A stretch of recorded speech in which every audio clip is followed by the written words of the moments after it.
Bismillahirrahmanirrahim. Assalamualaikum warahmatullahi wabarakatuh. Allahumma sholli ala Sayyidina Muhammad wa ala ali Sayyidina Muhammad. Syukur alhamdulillah kita bisa berjumpa kembali di channel ini. Harapan dan doa saya, semoga saudaraku semuanya selalu diberikan kesehatan, dipanjangkan umurnya, dan diampuni segala dosa-dosanya. Amin ya rabbal alamin. Saudaraku yang beriman, kita semua sadar bahwa kelak kita akan mengalami kematian. Kisah hidup yang dijalani sekarang hanyalah menunggu waktu, menunggu maut, dan dari sini kehidupan sesungguhnya akan dimulai. Saat manusia meninggal, maka akan terputus semua amalannya, kecuali 3 perkara, yaitu sedekah jariah, ilmu yang bermanfaat, dan anak soleh yang mendoakan. Hal ini sebagaimana pernah diriwayatkan oleh Abu Hurairah radhiyallahu anhu bahwa Rasulullah shallallahu alaihi wasallam bersabda, apabila manusia meninggal, amalnya akan terputus kecuali 3 hal: sedekah jariah, ilmu yang bermanfaat, dan anak soleh yang mendoakannya. Hadis riwayat An-Nasa'i dan Tirmizi. Sebagai seorang muslim yang sadar akan pentingnya bekal amal di hari kiamat, tentu akan sangat berharap amal yang pernah dikerjakan semasa hidup bisa menghantarkannya menuju surga yang telah Allah sediakan. Tapi sebelum itu perlu kita ketahui terlebih dahulu tentang amal jariah. Amal jariah adalah amal yang akan terus mengalir meski si pengamalnya telah meninggal dunia. Amal tersebut bisa berupa amal kebaikan maupun amal keburukan. Ketika semasa hidup gemar melakukan amal jariah, maka pahala sedekah tersebut akan terus mengalir sekalipun telah meninggal dunia. Kita akan terus mendapatkan kucuran pahala selama harta atau tenaga yang kita sedekahkan masih dimanfaatkan atau membawa manfaat bagi kaum muslimin lainnya.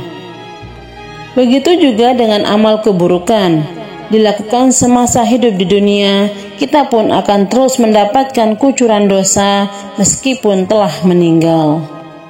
Betapa menyedihkannya nasib seorang mukmin yang telah meninggal namun terjerumus ke dalam dosa jariah. Satu hal yang perlu kita semua ketahui adalah yang malaikat catat dari kehidupan kita tak hanya aktivitas dan amalan yang kita kerjakan, namun juga dampak dan pengaruh dari aktivitas dan amalan kita. Oleh karena itu, agama Islam mengajarkan umatnya untuk melakukan amal kebaikan, yang mana amal tersebut bisa memberikan pengaruh baik bagi masyarakat luas. Dengan begitu, kita akan mendapatkan pahala dari amal yang kita kerjakan sekaligus dampak baiknya.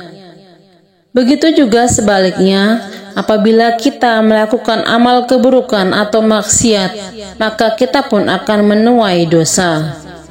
Ditambah lagi dengan dampak buruk yang akan kita dapatkan. Rasulullah Shallallahu Alaihi Wasallam selalu mengingatkan kepada umatnya agar berhati-hati, jangan sampai kita terjebak dalam dosa jariah. Maksudnya adalah dosa yang akan terus mengikuti pelakunya meskipun si pendosa tersebut telah meninggal dunia. Na'udzubillah min zalik.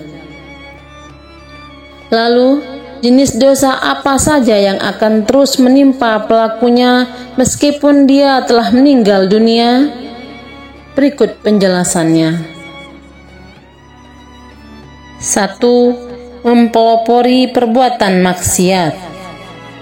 Maksudnya adalah seseorang yang melakukan perbuatan maksiat di hadapan orang lain sehingga menyebabkan banyak orang yang mengikuti perbuatannya.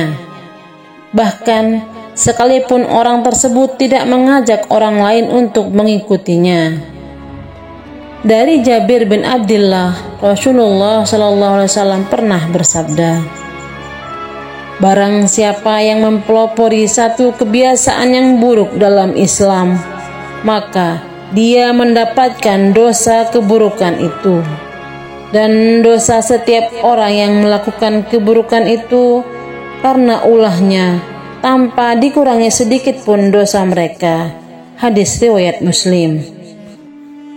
Dari hadis tersebut dapat kita simpulkan bahwa meski orang yang menjadi pelopor kemaksiatan tersebut tidak mengajak lingkungan di sekitarnya untuk melakukan hal yang sama, akan tetapi dengan perbuatan yang dikerjakannya tersebut memotivasi orang lain untuk melakukan seperti yang dia kerjakan. Salah satunya adalah anak Nabi Adam alaihissalam yang pertama kali membunuh, maka dia akan dilimpahi tanggung jawab atas semua kasus pembunuhan karena kezoliman di alam ini. Rasulullah SAW bersabda, "Tidak ada satu jiwa yang terbunuh secara zalim, melainkan anak Adam yang pertama kali membunuh akan mendapatkan dosa karena pertumpahan darah itu." Hadis riwayat Bukhari dan Muslim. Jika kita mengkaji lebih dalam dari hadis tersebut, maka kita bisa ambil contoh mudahnya seperti ini. Mungkin kita pernah melihat seorang wanita yang mengenakan celana pendek di hadapan publik. Saat ada wanita lain melihat hal tersebut, maka ia pun menirunya, sehingga menjadi ramai dan tidak merasa risih lagi para wanita memakai celana pendek di hadapan publik. Padahal kita semua tahu bahwa memakai celana pendek di depan publik adalah dosa karena mempertontonkan aurat. Mungkin benar, wanita yang pertama kali memakai celana pendek di depan publik tersebut tidak mengajak orang lain secara terang-terangan. Namun, mengingat wanita tersebut menjadi pelopornya sehingga banyak yang meniru, maka ia pun mendapatkan kucuran dosa dari semua yang menirunya tanpa dikurangi sedikit pun. Sekalipun pelopor wanita yang mengenakan celana pendek tersebut sudah meninggal dunia. Yang kedua, mengajak melakukan kesesatan dan maksiat. Seorang yang menyeru atau mengajak pada perbuatan dosa, maka akan mendapatkan pula dosa dari para pengikutnya. Hal ini telah dijelaskan oleh Allah Subhanahu wa Ta'ala yang tertuang dalam Al-Quran, Surat An-Nahl ayat 25. Mereka akan memikul dosa-dosanya dengan penuh pada hari kiamat, dan berikut dosa-dosa orang yang mereka sesatkan, yang tidak mengetahui sedikit pun bahwa mereka disesatkan. Al-Quran Surat An-Nahl ayat 25. Adapun orang-orang yang termasuk dalam dosa ini adalah para da'i yang menyeru kepada kemaksiatan ataupun paranormal yang mengajak kepada kesyirikan. Orang-orang inilah yang akan terus mendapatkan aliran dosa sekalipun telah meninggal dunia. Termasuk juga dalam hal ini adalah orang yang menyuruh orang lain berbuat dosa meski ia sendiri tidak melakukannya. Akan tetapi, orang tersebut mendapatkan dosa dari orang lain yang melakukan apa yang diperintahkannya. Sepanjang masih ada manusia yang mengikutinya, menjalankan apa yang diperintahkannya, selama itu pula orang tersebut akan turut mendapatkan limpahan dosa. sekalipun jasad sudah terkubur dalam tanah. Lalu, apa yang harus kita lakukan jika ingin terlepas dari dosa jariyah? Tidak ada cara lain selain segera bertaubat dengan sebenar-benarnya taubat kepada Allah Subhanahu wa Ta'ala. Dan jika dari perbuatan tersebut ada yang berupa materi, segeralah untuk membersihkan semuanya dengan cara beramal atau memberikan kepada anak yatim. Yang terpenting adalah niatkan semua itu karena Allah. Atau jika kita semuanya masih ragu, bisa mendatangi para ulama-ulama, minta saran dari para habaib, lalu setelah itu berhentilah dan bertaubatlah. Karena kita semua tahu Allah Subhanahu wa Ta'ala adalah satu-satunya zat yang maha penerima taubat dari hambanya.